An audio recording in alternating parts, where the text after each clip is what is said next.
English Shorthand Dictation. Ready, start.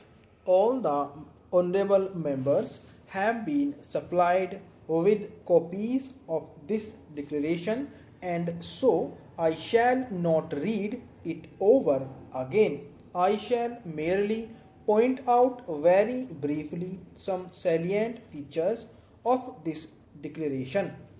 It is a short and simple document in 4 paragraphs.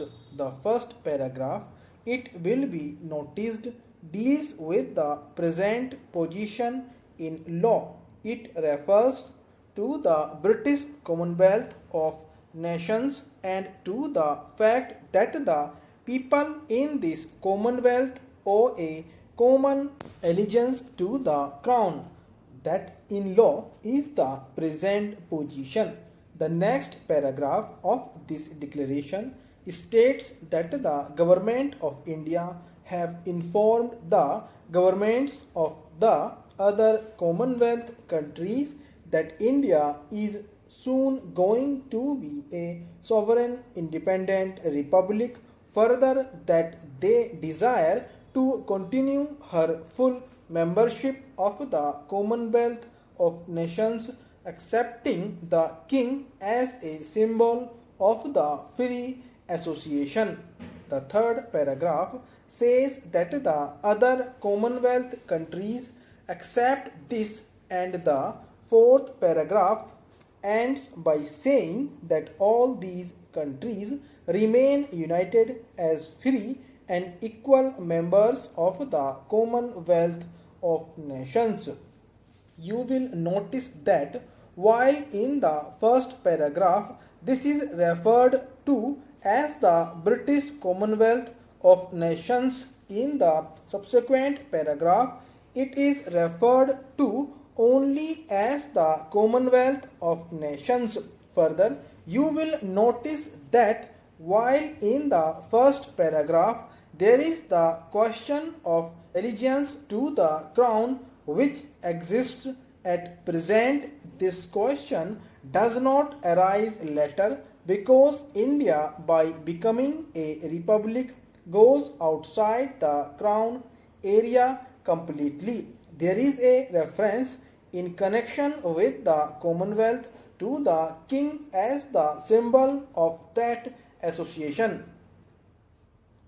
Observe that the reference is to the King and not to the Crown.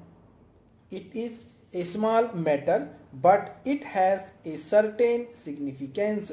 But the point is this, that in so far as the Republic of India is concerned, her constitution and her working are concerned, she has nothing to do with any external authority, and none of her subjects owe any allegiance to the king or any other external authority. The Republic may agree to associate herself with certain other countries that happen to be monarchies or whatever they choose to be.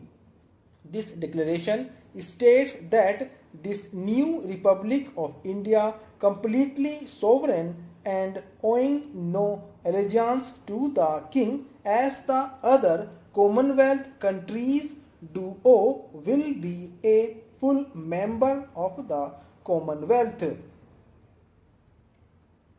I am placing the declaration before this Honorable House for its approval. Beyond this approval, there is no question of any law being framed in accordance with it. There is no law behind the Commonwealth.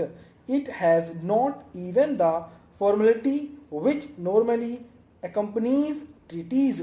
It is an agreement by free will to be terminated by free will. Therefore, there will be no further legislation or law if the House approves of this. In this particular declaration, nothing very much is said about the position of the king except that he will be a symbol. it has been made perfectly clear that the king has no functions at all. He has been made perfectly clear that the king has no functions at all. He has a certain status. The Commonwealth itself as such is not a body, if I may say so. It has no organization through which to function, and the king also can have no functions. Now, some consequences flow from this. Apart from certain friendly approaches to one another, apart from a desire to cooperate, which will always be conditioned by each party deciding on the measure of cooperation and following its own policy, there is no obligation. There is hardly any obligation in the nature of commitments, but an attempt has been made to produce something which is entirely novel, and I can very well understand lawyers on the one hand feeling somewhat uncomfortable about a thing for which they can find no precedent or parallel. There may also be others who feel that behind this there may be something which they cannot quite understand, something risky, something dangerous, because the thing is so simple on the face of it. That kind of difficulty may arise in people's minds. What I have stated elsewhere I should like to repeat. There is absolutely nothing behind this except what is placed before this house. I might clear up one or two matters which are not mentioned in his declaration.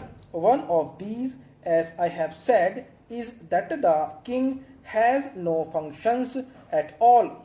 This was cleared up in the course of our proceedings.